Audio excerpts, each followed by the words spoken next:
In the richest countries on Earth, millions grow up poor, and studies suggest their brains adapt differently, shaping choices for life. But the truth behind this will shock you more than you expect.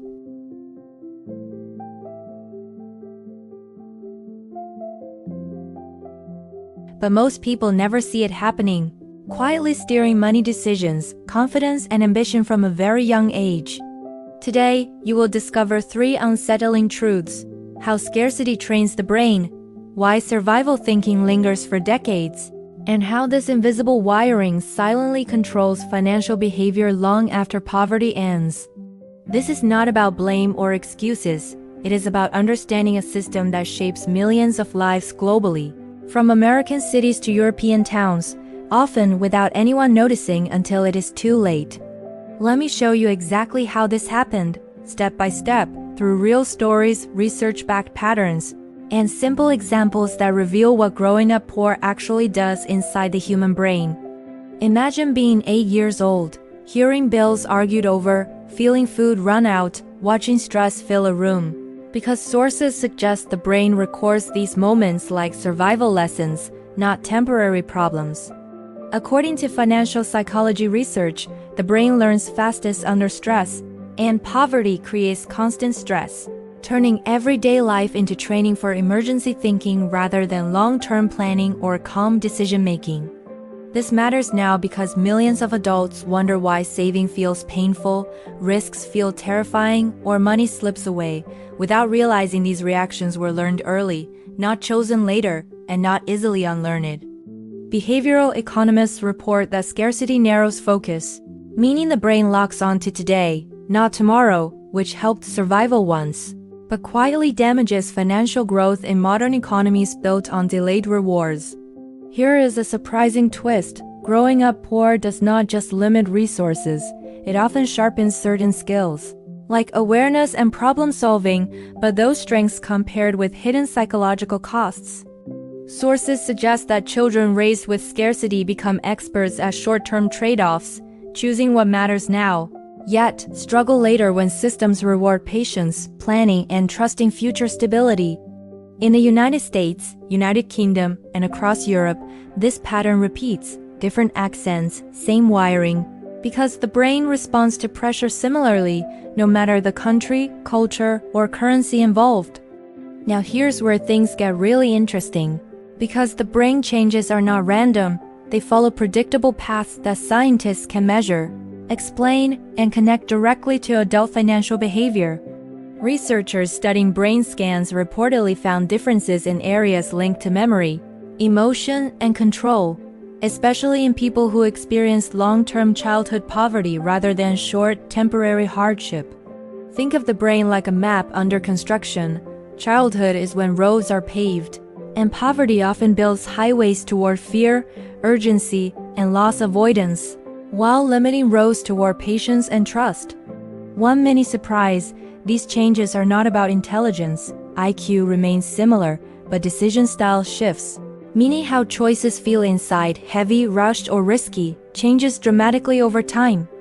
Another surprise: escaping poverty later does not automatically rewire the brain, because habits learned under stress can remain, even when income improves, a detail many success stories quietly leave out. This is why 2 people earning the same salary can act completely differently with money. One calm.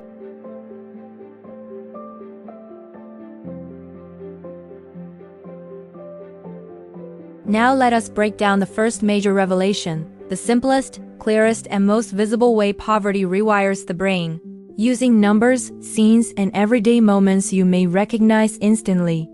Studies suggest chronic financial stress raises cortisol, a stress hormone, by measurable amounts. And when cortisol stays high, the brain prioritizes speed over accuracy, reaction over reflection, today over tomorrow. Picture a child choosing between buying lunch now or saving coins for later. The brain learns that waiting often leads to loss, so choosing now feels safer, smarter, and emotionally relieving.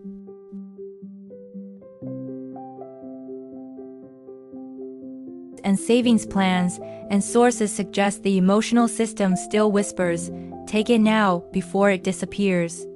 This explains why high-interest debt feels tempting, why emergency spending happens, and why long-term investing feels uncomfortable, even when logic says it is the right move. According to behavioral economics, scarcity creates tunneling, meaning attention locks onto urgent problems, pushing future goals out of view, not by choice, but by automatic brain filtering. Here is a visual. Imagine driving at night with headlights that only show 10 feet ahead. You react constantly, but never plan the route, because the future literally stays dark. That is what poverty-trained brains often experience with money, reacting to bills, surprises, and opportunities without seeing the long road, even when the road actually exists. But if you think that's crazy, wait until you hear this, because the next revelation explains why even positive opportunities can feel threatening instead of exciting.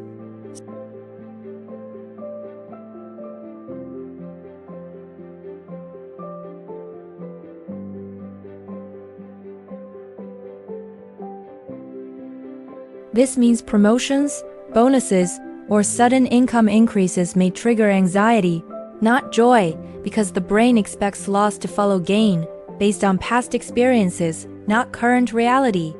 Psychologists reportedly call this loss anticipation, a habit where the mind prepares for disappointment before success fully arrives, shaping cautious, self-limiting financial decisions. Now contrast this with children raised in stable environments. Their brains often associate waiting with reward, patience with safety, and planning with confidence, creating entirely different money instincts. This difference is not moral, it is mechanical, shaped by repeated experiences, like training muscles through daily use, except here, the muscle is your emotional response to money. Here is another wow moment. Research suggests these patterns can be seen globally, across cultures, because the brain responds similarly to scarcity stress everywhere on Earth. Now hold on to that thought, because the next section reveals a deeper mechanism, one that explains why these effects persist even after education, income growth, and career success. Plot twist: the brain does not forget scarcity easily, and in the next part you will see how survival wiring quietly overrides logic long after the danger has passed. This brings us to the most shocking discovery of all, because the brain areas shaped by poverty also control trust, impulse control, and risk, three forces that quietly decide financial outcomes.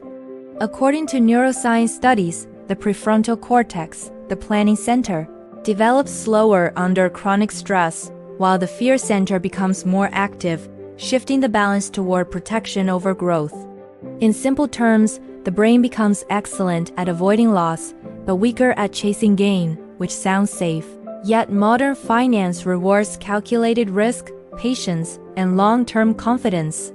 Here is the hidden twist: education alone does not fully fix this, because knowledge lives in logic, but money decisions often come from emotion, and emotion learned its rules much earlier. This explains why someone can understand investing perfectly, yet freeze before acting, because the emotional brain remembers scarcity even when the logical brain sees opportunity clearly. Sources suggest this gap creates self-sabotage cycles, starting strong, stopping early, avoiding risk, then blaming discipline, when the real driver is unhealed survival wiring. Now zoom out globally, this pattern affects entire communities, limiting wealth building, reinforcing inequality, and quietly repeating poverty across generations without visible barriers. So what does all this mean for us today, especially if you grew up poor, or know someone who did, or wonder why money always feels heavier than it should? First, it means these reactions are learned, not flaws, and what is learned can be unlearned, slowly, intentionally, with awareness and new emotional experiences over time. Second, it means financial success is not just math, it is psychology. And ignoring the psychological cost of poverty keeps many people stuck, despite hard work and intelligence. Short-term, scarcity wiring may push impulsive spending or extreme caution, but long-term, without awareness, it can limit investing, entrepreneurship, and generational wealth growth. The hopeful part: sources suggest the brain remains plastic, meaning it can change. especially when safety, stability, and repetition replace fear-based patterns gradually. Simple steps help: slowing decisions, naming emotional triggers, building small wins, and creating buffers, not advice, just observations reported by behavioral researchers. Before we wrap up, there's one final thing you need to know, and it reframes everything you have heard so far in a powerful way. The greatest damage of growing up poor is not money loss, it is time loss, years spent fighting instincts that no longer serve you without knowing where they came from. Once you see the wiring, you stop blaming yourself, and you start designing systems that protect you from old patterns while building new, healthier ones.